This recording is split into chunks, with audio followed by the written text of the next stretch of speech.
Hey everyone, and welcome back for another deep dive into EU sanctions. I know it can be a lot to keep up with, even for those of you who follow this stuff closely. Absolutely. So we're going to break down this dense year-end report and really pull out what you need to know. And believe me, there are some surprises in here. Definitely some curveballs this time around. Yeah, we're not just talking about Russia anymore. The EU is casting a wider net geographically than ever before. That's one of the things that really jumped out at me when I first read this report. This talk of a new age for EU sanctions. Oh yeah, right there on page 3. A new age of EU sanctions and export controls. It's not just the sheer volume of sanctions. Right. It's about who they're targeting and what it signals for global politics. It feels like a real turning point. It does. So let's dig into this new age idea a bit. The report highlights the 15th sanctions package against Russia, which was adopted in December 2024. A big one. Yeah, it covers individual sanctions, trade restrictions, divestment measures, the whole 9 yards. But there's one element that really stands out. That's what I wanted to get to. For the first time, the EU is sanctioning entities and individuals in China. For aiding Russia's war effort. Huge EE development. It is a major shift. And I think for businesses operating in both regions, this adds a whole new layer of complexity. Because up until now, a lot of companies have been able to kind of navigate the sanctions landscape by shifting some operations to China. Right. Now that strategy's out the window. Yeah, it's a sign that the EU is willing to challenge China directly, even if it means potential economic or diplomatic fallout. And the report doesn't mince words. It says these Chinese entities were caught red-handed, providing material support for Russia's military. And actively helping them to circumvent those trade restrictions. So not just turning a blind eye, but actively aiding and abetting? What kind of impact could this have on EU-China relations long-term? It's a gamble. On the one hand, the EU is sending a strong message that there is a price to pay for supporting Russia, but it also risks alienating a crucial economic partner. Yeah, could lead to some retaliation from China? Absolutely. Yeah. Potentially targeting European companies or investments. So a potential trade war. With global repercussions. So buckle up, everybody. This is just the beginning. And it's not just China either. The EU is increasingly targeting entities in other countries as well. The report specifically mentions Hong Kong, India, Iran, Serbia, and the United Arab Emirates. Anyone caught helping Russia skirt those trade restrictions is in the crosshairs. It's like a game of whack-a-mole with sanctions popping up all over the map. The EU is definitely trying to tighten the noose, making it harder for Russia to find workarounds. But it feels like a risky strategy. It is. These countries represent a huge range of economic and political landscapes. Sanctioning entities within them could have all sorts of unintended consequences. Like what? Well, think about India, for instance. Could targeting businesses in India that might be unknowingly handling goods that end up in Russia damage the EU's trade relationship with India as a whole. Exactly. And the political landscape matters too. Some of these countries have strong ties to Russia. So sanctions could be seen as a hostile act. Potentially pushing them further into Russia's sphere of influence. Though it's a balancing act. It is. The EU is walking a tightrope, trying to maintain its stance against Russia without jeopardizing its relationships with key partners around the world. Speaking of expanding beyond Russia, the report also mentions some developments with Belarus and even North Korea. Yeah, the situation is definitely broadening beyond the initial conflict in Ukraine. 26 individuals and 2 entities in Belarus were added to the EU's restricted list. Due to the ongoing crackdown on dissent there. Right. And then we have the sanctioning of 2 North Korean officials for sending North Korean troops to fight alongside Russian forces. Wow, North Korean troops in Ukraine. Talk about adding fuel to the fire. What was the EU's thinking there? It's hard to say for sure, but I think it's a combination of things. On a symbolic level, it sends a clear message that the EU is paying attention to the broader geopolitical implications of the conflict and taking action against those who are supporting Russia's aggression. But practically speaking, it may also be an attempt to discourage other countries from providing similar support to Russia. Right. So kind of a warning shot. Exactly. Saying we're watching, Yeah. and we're not afraid to act. And then there's the mention of the EU's hybrid toolbox, which they used for the first time to target 3 entities and 16 individuals linked to Russia's disinformation campaigns and cyber attacks. Yeah, this is huge. For anyone operating in a globally connected business, this is crucial. These hybrid threats, as they're called, aren't just about military action. They're about manipulating information, disrupting systems, and sowing chaos. This whole new kind of battlefield. Exactly. And the EU is clearly signaling that it's willing to use sanctions to defend itself in this new arena. It's a recognition that the lines between war and peace are blurring. and that traditional notions of conflict are no longer adequate. So how do businesses adapt to this new reality, where the threats are invisible and the battleground is everywhere? It requires a new mindset. Companies need to be vigilant about cybersecurity, be aware of the potential for disinformation campaigns, and have robust systems in place to detect and respond to these new forms of attack. It's not just about physical security anymore. Right, it's about information security and resilience in the face of these new threats. And the EU is serious about putting teeth into these sanctions. The European Council is calling for full enforcement with a particular focus on something called the Shadow Fleet. Sounds like something out of a spy novel. It does, right? Essentially, it's a network of tankers and other vessels used to transport Russian oil and goods in violation of sanctions. Operating in the shadows, using complex ownership structures, and changing flags frequently to avoid detection. It's a massive challenge for enforcement agencies. It is. It's like trying to track ghosts. So imagine a clandestine network of ships slipping through the cracks, carrying illicit cargo and undermining the entire sanctions regime. It's a cat-and-mouse game played out on the high seas. And what does this mean for global shipping and energy markets? It's going to have some major implications. It does. The existence of the shadow fleet makes it much harder to assess the true impact of sanctions on Russia. And it also creates distortions in the global market. As Russian oil continues to flow, but often at discounted prices, potentially undercutting legitimate suppliers. And then there's the environmental impact. Right. These vessels often operate with less stringent standards, which raises concerns about safety and potential spills. And as if that wasn't enough, the Council also wants to immobilize Russia's assets until they pay compensation for war damages. Talk about a bold statement. Yeah. But is it even achievable? How do you track down and freeze assets hidden across the globe? It's a monumental task, requiring cooperation from multiple jurisdictions and a level of financial intelligence that's hard to come by. It's a high-stakes game of financial chess, and the EU seems to be signaling that it's willing to play hardball. And to help businesses navigate this increasingly complex landscape, the European Commission has released a mountain of FAQs in December 2024. It's like their attempt to shed some light on this tangled web of sanctions. Right, because it's dense. It's really dense. It is. But there's a lot of valuable information in there. So let's dive into some of the key areas that I think will be particularly relevant to you, our listener. Sounds good. One of the big focuses is on circumvention and due diligence. Right. The key takeaway here is that the responsibility for compliance doesn't stop with exporters. Banks also play a crucial role in ensuring that payments related to sanctioned activities are blocked. And the report is crystal clear on this. It says, and I quote, "Compliance with trade-related sanctions is not limited to the operators initiating such trade, but is also a responsibility of the banks processing the related payments." It's like they're saying, banks, you can't just plead ignorance anymore. They're the gatekeepers, and the EU is putting them on notice. So for companies operating in this space, what does that mean in practical terms? How can they ensure they're meeting these due diligence requirements and not inadvertently funding sanctioned activities?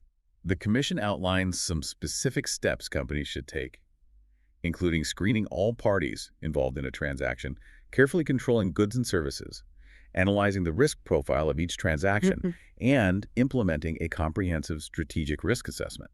So it's not just about checking a few boxes. No, it's about being proactive, not reactive. Having a robust compliance program in place with clear procedures, trained personnel, and systems for identifying and mitigating potential risks. And documenting everything. Absolutely. If you ever need to demonstrate your due diligence efforts, you'll need a paper trail to back it up. And the cost of getting it wrong can be far greater than the investment in getting it right. Without a doubt. The penalties for sanctions violations can be severe, including substantial fines and even criminal prosecution. It's not just a financial risk, it's a reputational risk. Being labeled as a sanctions violator can damage a company's brand, alienate customers, and make it difficult to do business in the future. It's a risk that no company can afford to take. And it's not just about staying out of trouble, it's about doing the right thing. These sanctions are in place for a reason. They're designed to put pressure on Russia to limit their ability to wage war and to hold them accountable for their actions. It's about supporting the principles of international law, human rights, and peace. It's about taking a stand against aggression and injustice. Well said. And for businesses operating in this complex landscape, compliance with sanctions is not just a legal obligation, it's an ethical imperative. It's about being a responsible global citizen. Now, another area that's creating a lot of headaches for businesses is the EU's push for divestment from Russia. Yeah, they're encouraging companies to wind down their operations and pull their assets out of the country. But it's not as easy as just packing up and leaving, is it? Not at all. The report acknowledges the challenges companies face when trying to divest, particularly given the current legal and political climate in Russia. They use some pretty stark language saying that Russia is a country where the rule of law is not applied anymore. It's a chilling assessment. So what are the specific challenges companies face when trying to divest? Well, for starters, there's the legal uncertainty. The Russian government has been enacting laws that target companies from unfriendly countries, making it difficult to sell assets or transfer funds out of the country. So imagine you're a company that's invested millions of dollars in Russia, building factories, creating jobs, and contributing to the local economy. And suddenly you're told to pack up and leave. But the legal framework is constantly shifting, making it practically impossible to do so without incurring massive losses. It's a nightmare scenario for many businesses. And it's not just the legal hurdles. There's also the challenge of finding buyers for Russian assets in the current climate. Yeah. Many potential investors are wary of the risks associated with doing business in Russia, especially given the sanctions and the unpredictable political situation. So you've got companies trapped between a rock and a hard place. They're being pressured to divest, but the environment makes it incredibly difficult to do so without jeopardizing their investments and potentially even facing legal repercussions in Russia. Exactly. It's a lose-lose situation for many companies. So what advice does the Commission offer to companies struggling with this dilemma? They emphasize the importance of careful planning and seeking expert legal advice. They also advise companies to explore all available options, including potential partnerships with other companies or governments that might facilitate a smoother exit. But ultimately, it's a complex situation with no easy answers. Each company will need to carefully assess its own circumstances and develop a tailored strategy for managing its Russian exposure. Absolutely. And it highlights the importance of having a plan B. Companies need to be prepared for the unexpected, to be able to adapt quickly to changing circumstances and to have contingency plans in place in case things go south. Because in this new age of sanctions, agility and resilience are key to survival. Without a doubt. Well, it's been a whirlwind tour of the EU sanctions landscape so far. From the targeting of Chinese entities to the complexities of divestment and the shadowy world of the shadow fleet, it's clear that we're in uncharted territory. We are. And it's only going to get more complex from here. So stay tuned for part 2 of our deep dive, where we'll delve into some of the more technical aspects of sanctions compliance and what they mean for you. Welcome back to our deep dive. It's getting pretty intense. I'm still trying to wrap my head around the whole shadow sleep thing. That's wild, isn't it? Like something out of a movie. But hey, let's get back to those European Commission FAQs. They're like a Rosetta Stone for understanding how the EU is approaching sanctions enforcement. They are a valuable resource. There's one section that really caught my eye, the part about CHP items. What exactly are CHP items? So GIP items are essentially the building blocks for semiconductors. Okay. Think of them as the raw materials needed to make the brains of our modern technology. Got it. Everything from smartphones and laptops to cars and even advanced military equipment relies on these tiny chips. And the EU has placed strict export controls on these items to prevent them from fueling Russia's military ambitions. Right. It's about cutting off the supply of essential components. Oh, So they can't produce the finished product. makes sense. But why the extra emphasis on CHP items in these FAQs? Is it just because they're particularly sensitive? It's partly that these items are crucial for a wide range of technologies, including those with military applications. So the stakes are very high. Right. But there's also the issue of complexity.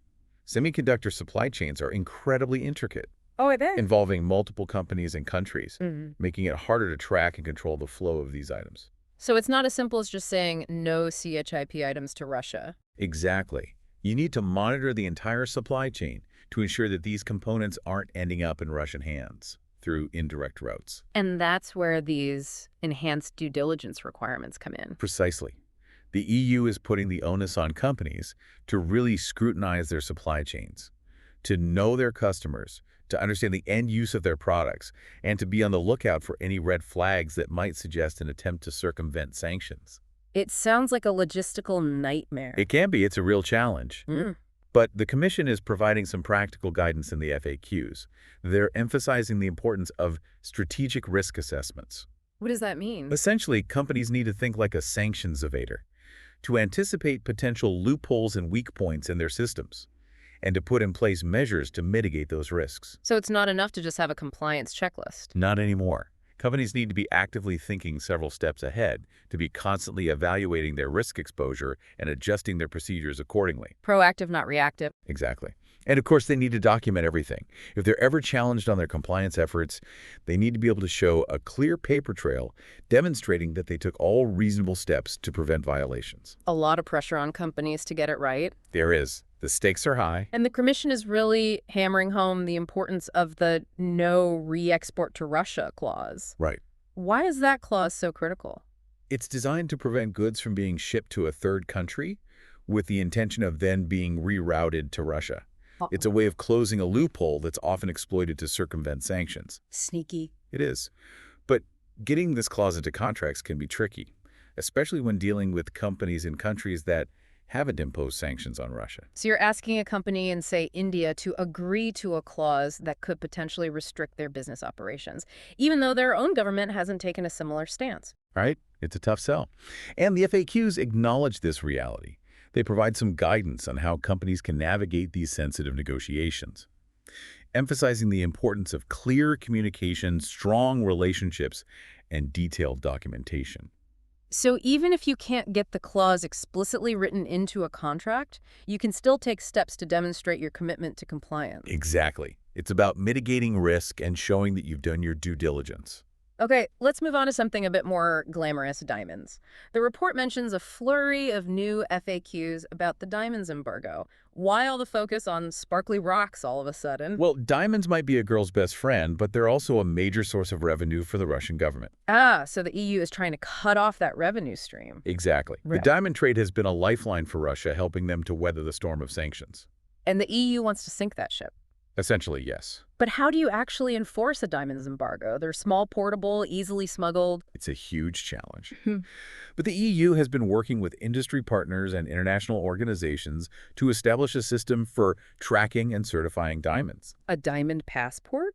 In a way, yes. Yeah. The aim is to create a transparent supply chain that can distinguish between Russian diamonds and those from conflict-free sources. So you can be sure that the diamonds you're buying haven't been funding Russia's war effort. Exactly. That's fascinating. Yeah. And the EU is also working to tighten controls at its borders and to share intelligence with other countries to prevent the smuggling of Russian diamonds. Right. It's a multi-pronged approach. It sounds like a complex and constantly evolving game. It is. But the EU is clearly determined to make this embargo stick. Now let's circle back to the Shadow Fleet for a moment. The report calls for a crackdown on this clandestine network of vessels that are helping Russia evade sanctions. But how do you even begin to tackle a problem like this? It's like trying to catch ghosts. It requires a multifaceted approach. First, you need to identify the vessels involved, their ownership structures, and their movements. This involves intelligence gathering, surveillance, and data analysis, often requiring cooperation between different countries and agencies. So it's a global game of detective work. In a way, yes. Yeah. And once you've identified the vessels, you need to find ways to disrupt their activities. How do you do that?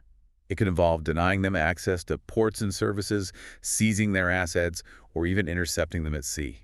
Wow, high-stakes stuff. And what are the implications for global shipping and energy markets? The crackdown on the Shadow Fleet is already having an impact. We're seeing increased scrutiny of shipping routes, insurance premiums are rising, and some companies are simply refusing to do business with any vessel suspected of involvement in sanctions evasion. So it's creating a ripple effect throughout the industry. It is. And it's likely to continue as the EU ramps up its enforcement efforts. Okay, let's shift gears a bit. The report also highlights the growing role of EU courts in shaping sanctions compliance standards. We've seen a number of significant rulings in 2024 that have provided valuable precedents for businesses. Absolutely, these court decisions are crucial. They provide real-world examples of how sanctions law is being interpreted and applied, offering guidance to companies on what constitutes a violation and what level of due diligence is expected. So it's not just about understanding the letter of the law. No, it's about understanding how that law is being interpreted and enforced in practice. And that can be a moving target. It can.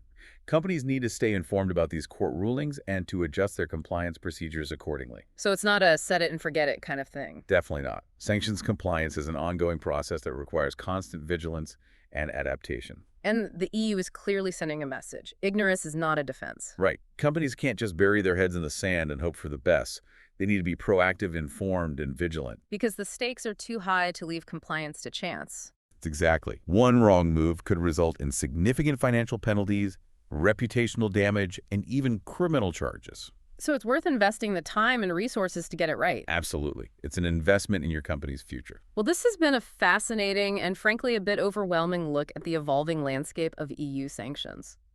It's a lot to take in. It is. But I think the key takeaway here is that the EU is not messing around. They're serious about enforcing these sanctions, and they're constantly adapting their strategies to stay one step ahead of those who are trying to circumvent them. And for businesses operating in this space, it's more important than ever to stay informed and to be proactive in ensuring their compliance. Absolutely. So stay tuned for part 3 of our deep dive, where we'll wrap things up with some key takeaways and strategic insights to help you navigate this complex world. Okay, so we're back for the final stretch of our EU sanctions deep dive. And I don't know about you, but I'm feeling a little sanctions overload. It's a lot to process, for sure. Yeah, But hey, that's why we're here, to break it all down and make sense of it. exactly. And as we wrap up this episode, I want to focus on what it all means for you, our listener. Because at the end of the day, knowledge is only powerful if you can actually use it, right? Absolutely. Yeah. It's not about just memorizing facts and figures. Yeah. It's about understanding the bigger picture and how these developments might impact your own decisions and strategies. Right. So let's zoom out for a minute and revisit that idea of a new age for EU sanctions that we talked about at the beginning. Right from the outset, the report really hammered home this point. Yeah. That we're in uncharted territory. And now that we've gone through all the specifics, it's clear that this isn't just rhetoric. It's a fundamental shift in how the EU is approaching sanctions. It really is. They're not just reacting to events as they happen. They're thinking strategically about how to use sanctions to shape the global landscape. So it's a proactive approach? Exactly. It's about setting the agenda, not just following it. And what are some of the key features of this new age? What sets it apart from the sanctions of the past? Well, first of all, there's the sheer scope of sanctions. We're seeing them being used to address a much wider range of issues, not just traditional threats like military aggression, but also things like cyber attacks, disinformation campaigns, human rights violations, even corruption. So it's about protecting EU interests and values on a broader front, not just reacting to military conflicts. Right, and it reflects the changing nature of global threats. The battleground is no longer just physical. It's digital, it's informational, it's economic. And the EU is adapting its arsenal to match. Precisely.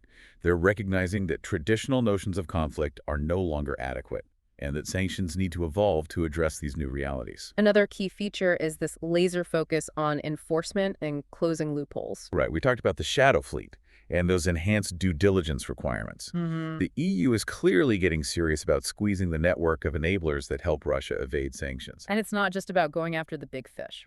No, it's about targeting everyone involved in the sanctions evasion ecosystem, from the shipping companies and insurers to the banks and financial institutions that facilitate these illicit transactions. It's a recognition that sanctions are only as strong as their weakest link. Exactly. And that closing loopholes is just as important as imposing sanctions in the first place. We're also seeing a greater emphasis on precision and minimizing unintended consequences. Right. The EU is using a wider array of tools now. Asset freezes, travel bans, export controls, financial restrictions, and they're tailoring these measures to specific situations to maximize their impact on the intended targets while limiting collateral damage. So it's a more nuanced approach. It is. It's not about just punishing entire countries anymore. It's about targeting specific individuals and entities that are responsible for the activities the EU is trying to deter. And this new age also seems to be marked by increased international cooperation. That's a key element. The EU is working closely with partners around the world, sharing information, coordinating strategies, and presenting a united front. Because sanctions are only effective if they're enforced globally. Absolutely. No single country can do it alone. It requires a collective effort to close loopholes, share intelligence, and maintain pressure on those who are trying to violate the sanctions regime. And technology is playing an increasingly important role in all of this. Right. The EU is leveraging data analytics, artificial intelligence, and other tools to track financial flows, identify suspicious activities, and monitor compliance. So it's not just about having the right rules, it's about having the right tools to enforce them. Exactly. And it highlights the need for companies to stay ahead of the curve, investing in technology and expertise to ensure they can meet these evolving compliance demands. So it's a more sophisticated, more strategic, and more technologically driven approach to sanctions than we've ever seen before. It is. And it's only going to continue to evolve as the geopolitical landscape shifts and new challenges emerge. So what does all of this mean for you, our listener? Well, first and foremost, it means that the stakes are higher than ever before. The EU is not messing around when it comes to sanctions enforcement, and the consequences of non-compliance can be severe. So if you're operating in any of the areas that we've discussed today, you need to be extra vigilant. Be aware of the rules, understand the risks, and have robust compliance procedures in place. Absolutely. Hmm. And it's not enough to just set it and forget it. Sanctions compliance is an ongoing process that requires constant attention and adaptation. You need to stay informed about new developments, monitor changes in the regulatory landscape, and be prepared to adjust your strategies accordingly. Right. And don't be afraid to seek expert advice if you need it. There are plenty of resources available to help you navigate this complex world. And as we wrap up this deep dive, I want to leave you with a few key takeaways to keep in mind. Okay. First, the EU is committed to using sanctions as a tool of foreign policy, and they're not afraid to use them in new and innovative ways. Right. The days of sanctions being a purely reactive measure are over. They're now a proactive instrument for shaping the global order. Second, sanctions compliance is more complex than ever before, and the risks of non-compliance are significant. The EU is tightening the screws and closing loopholes. So companies need to be on top of their game if they want to avoid getting caught in the crossfire. Third, knowledge is power. The more you understand about the EU sanctions landscape, the better equipped you'll be to navigate it successfully. So stay informed, stay vigilant, and stay ahead of the game. That's the best advice we can give you. And on that note, I want to thank you for joining us on this journey through the world of e-sanctions. It's been a pleasure. We hope you found it informative and insightful, and we encourage you to continue exploring this topic and to share what you learn with others. Because the more we understand about sanctions, the better we'll be able to navigate this complex and ever-changing world. Well said. And until next time, stay safe and stay informed.